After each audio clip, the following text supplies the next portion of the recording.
Hi everyone, and welcome to the studio.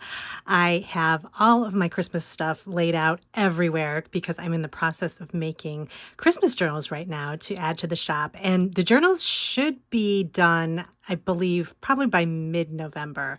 I'm hoping, if all goes well, they'll be done. I'm in the middle right now of adding pages. I finished the covers and everything. So I wanted to kind of give you a sneak peek of what I've been working on and what you can expect in the shop for Christmas time. So first of all, when I do my journals, and this year I'm doing soft cover journals from advertising cookbooklets, which has been a big hit. It seems like people really like those. It kind of helps me to keep the price points a little bit lower so you get a really nice journal, but they're not as expensive and time consuming as doing the hardcover journals. I do love the hardcover journals, but those really are a lot of work. I do them every so often, but I think for this year, I would do these journals because they're a lot of fun and they're very festive. When I show you the covers, you'll see. So let me start by showing you the covers first. I have kind of all the pages sort of starting to, I've been kind of adding them to the journal, so I don't want to kind of mess up the order here. But let's start with this one. So I'm doing a pink Christmas theme. So let me take this out. So this is the first cover here. I think I've showed this. This was actually my first one that I was thinking about doing, but this is an old Bisquick advertising cookbooklet.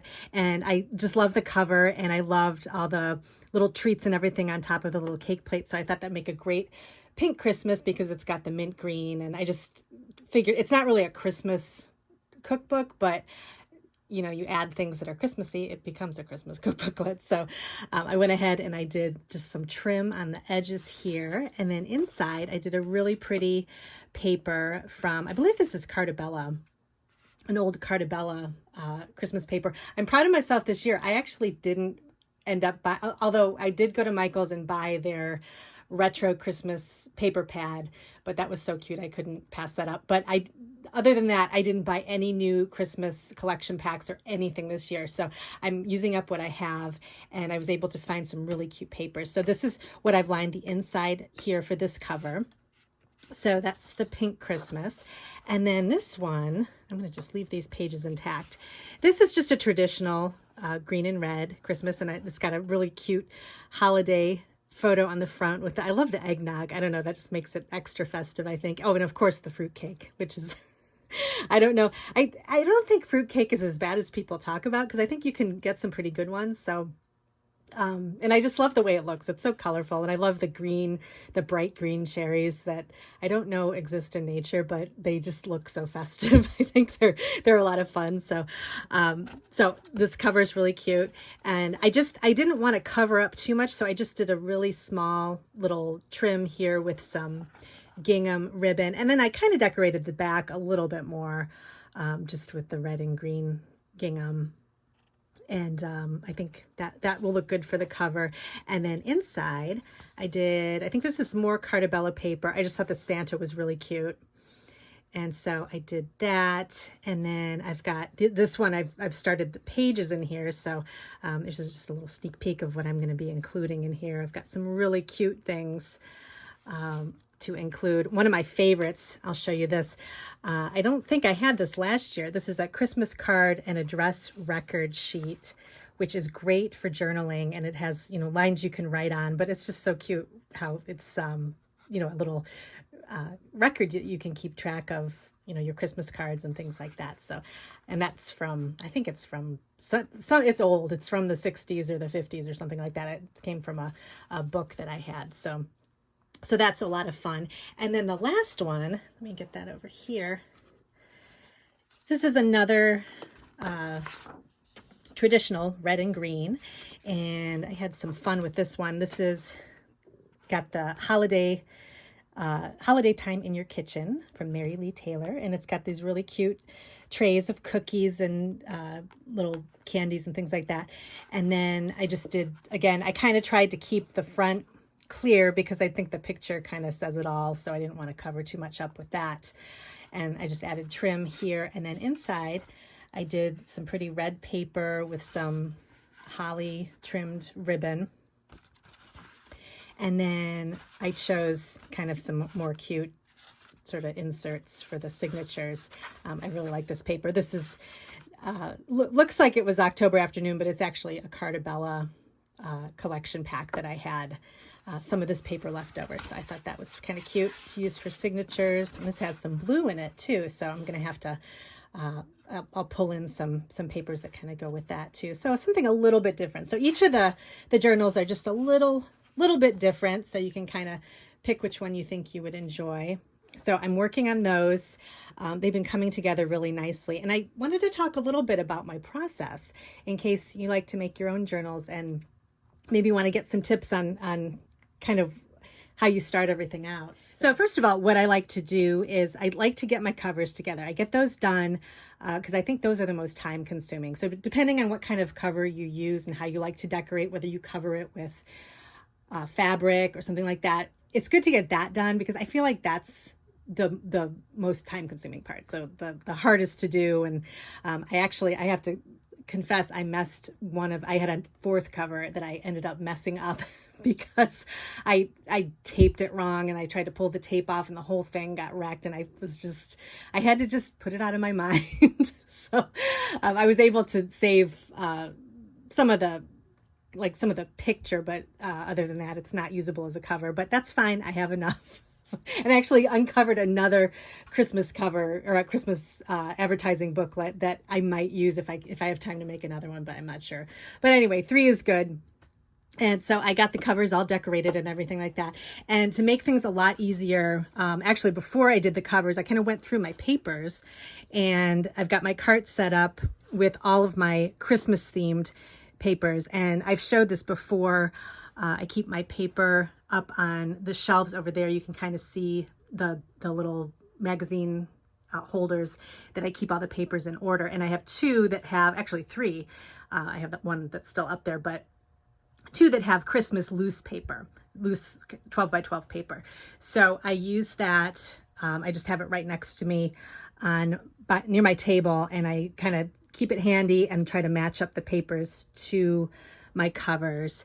And so I have the 12 by 12 papers in here. This is the Michaels pad that I got that I used I'm going to be using some of the papers. I think I used one of I'm not sure if I think I used one of the papers for one of the signatures, but I've got this handy if I need it. And then I ended up kind of going through, because when you make journals, you're cutting and trimming and throwing paper everywhere. And last year I didn't really clean up that well. So I just kind of shoved loose portions of paper inside of these magazine holders, and it makes it really hard to kind of go through it. So I ended up pulling all those extra pieces out. So I've got these large papers here, which is great because they're just the right size for pockets. So I can grab different papers that maybe that are different from what I have in the signatures and kind of add those as pockets and tucks and things like that. But they're a good size. And so I kept the bigger ones here. I've got some ephemera packs down here, my Michaels ones that I got.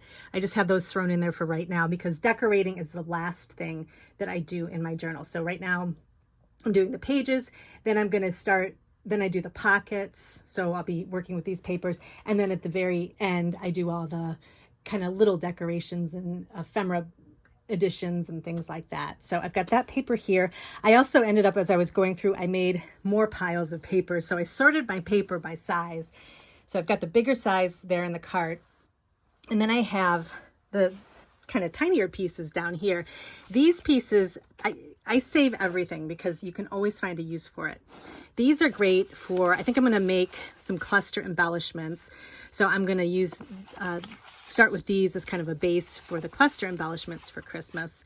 And then I can also use them for maybe smaller pockets or bands in the journals, or also just kind of trim for the pages too. I can add, little strips of paper to kind of decorate the pages there. So those are good, those smaller sizes. And then I've got, these are kind of like, I don't know how to describe them.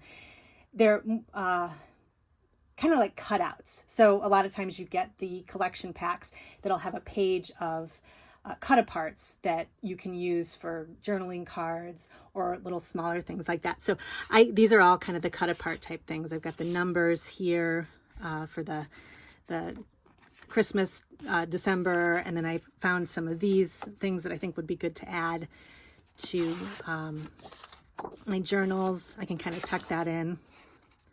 That's actually kind of cute. Accomplishments and infractions. I can add that to the journal.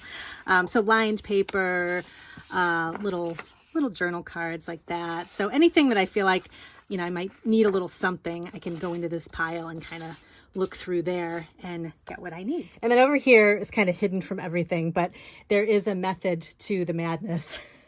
I've got, over here is my trim box. So that's what I used for, to decorate my covers. So I've got this, it's just an iris case, and I've got all kinds of Christmas trim in here, and I keep this tucked away during the year so it doesn't take up a lot of room in my craft room. But then I pull it out and I've got all kinds of fun things to put in here.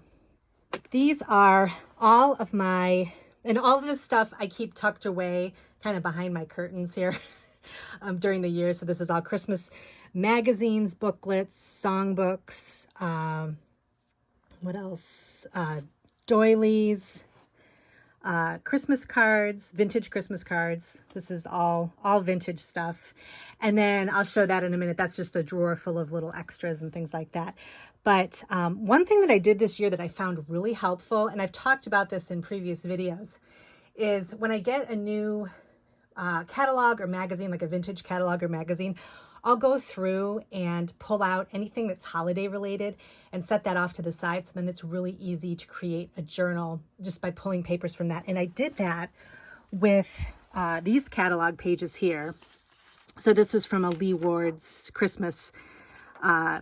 Their catalogs kind of have a mixture of Christmas and during the year type stuff. So I pulled all the Christmas stuff. So I had these pages, plus I had some children's books that had some kind of Christmas and winter related pages in it, but the whole book wasn't, you know, all holiday themed. So I just pulled pages like this that had something to do with, you know, snow or winter or things like that. I had some gift wrap catalogs that again would kind of go with the Christmas theme. So that was really helpful because I was able to just pull pages and put them in my journal and it's ready to go. And then I've just got some, this is the cookbooks, smaller cookbook type things that have recipes in them that are Christmas themed. Some craft magazines that have, you know, Christmas themed projects in them. This is all kind of children's stuff, more craft things like this, children's books. And then, like I said before, the songbooks. And I've got my doilies. Lots of Christmas cards. I may put together little groupings for the shop. I have to kind of see what I have and see what I can put out there for that. And then in here is just kind of a little box of extras. And this was what I was talking about that I do at the end of when I make my journals. I just kind of add little things to tuck in the pockets. This is actually a little envelope pattern that has a Christmas theme that my journals are a little, I think, too small for this, but this would make a good envelope for a larger journal. So I keep that just in case for another time. But I've got all kinds of recipe cards and flashcards, playing cards that have kind of Christmas themed, so like flashcards that have to do with anything Christmas related. Again, when I get a new set of flashcards, I'll pull out anything that's holiday related. So the word green, you know, that kind of in my mind goes with Christmas because of the trees and all that. So I pulled that out because it's always fun to kind of tuck into journals. Oh, this is just a little gift tag here. What else? A little snow right there. So all that stuff is really useful. I just got some Christmas games, bridge scorecards, or score sheets if they're green or red. That goes great with Christmas. They have the lines on them that you can put journaling on. So there's all kinds of stuff in here. I still kind of have to go through, but I'm going to save that for when I'm ready to go through my to add my ephemera. And then I have this little cardboard drawer here that's got more kind of Christmas tags in the top, all kinds of little gift wrap pieces and that kind of thing. So again, more towards the end, I'll go in and kind of look for some cute things to add. This is kind of serveware, napkins and coasters, a couple more doilies in here. So that's always a fun thing to add. And then down here is fabric for when I do hardcover journals. This is just for covering those, and then some extra little booklets, Christmas themed there. So that's pretty much everything, how I kind of have it all laid out. So right now I'm in the process of adding the pages to my journals, and I kind of put little piles here of just, I'm going to pull out one at a time and add it to each journal. But this is just some of the cute things I found that I'm going to be adding. This is from a children's coloring book. It's got some lines on it, which again is great for the journaling. Some fun holiday recipes, plum pudding, you know, anything like that is just so fun to add. And then just some basic ledger paper and that kind of thing that, you know, I put in my journals year round. But again, it's great for writing and drawing and, you know, doing whatever you want in the journals, making, you know, writing down your memories. So I'm excited. I'm going to be working more on the journals for the next couple of weeks, and hopefully they will be ready for the shop. And then one other thing I wanted to show you, I have, like I said, I'm slowly starting to add things to the shop. I've got some Christmas kits that I just put in right now. These are, I think they're like 30, they have 30 plus pieces in them. Just some cute little ephemera pieces, stationery, coloring pages, that kind of thing that's all Christmas related. So I've got a lot of these available. So right now I just wanted to get some things added just in case people are starting journals now, to kind of help you along if you're looking for some additional pieces to add. I don't know how many of you use the color cube or the color cubes. These cubes came out, I think, like 3 or 4 years ago, and I've shown these before on my channel. They're basically kind of a way to get inspiration, depending on what kind of,